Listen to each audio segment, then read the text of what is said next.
Bonjour à tous et à toutes, donc en direct sur ma chaîne YouTube, Annick Bourbini, sophrologue à Chemilly-sur-Yonne. Je vous annonçais lors de ma dernière vidéo que je vous ferai une petite vidéo complémentaire, donc c'était, si vous vous souvenez, sur le départ en retraite pour la personne âgée. Donc il est vrai que j'avais quelques petites choses à rajouter, que je vous ai pas dit forcément.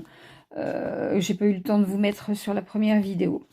Je vous disais en fait concernant la personne âgée, elle se retrouvait à la retraite dans un climat un petit peu insécure, un climat de solitude, car de temps en temps, c'est à la retraite, c'était ce climat, ce sentiment de solitude était parfois renforcé en fait par la diminution des visites de ses enfants également, puisque lorsque ces derniers grandissent et construisent leur vie d'adulte, eh ben ils sont souvent, ils ont souvent aussi moins le temps d'accorder à leurs parents des visites beaucoup plus régulières.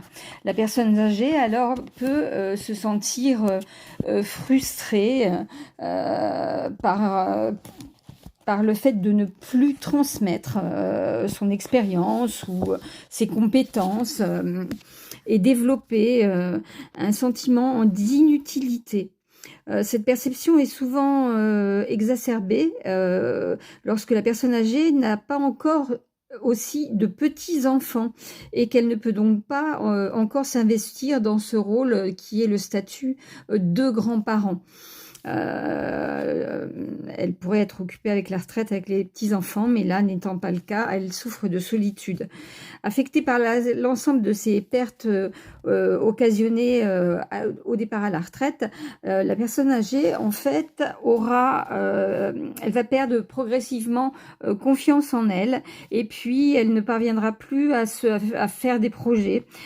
Sur la durée, elle développera une mauvaise image d'elle, et puis elle sombrera peut-être aussi avec la retraite peu à peu dans la dépression, et elle se verra avec ne se trouvera plus, de sens à sa propre vie.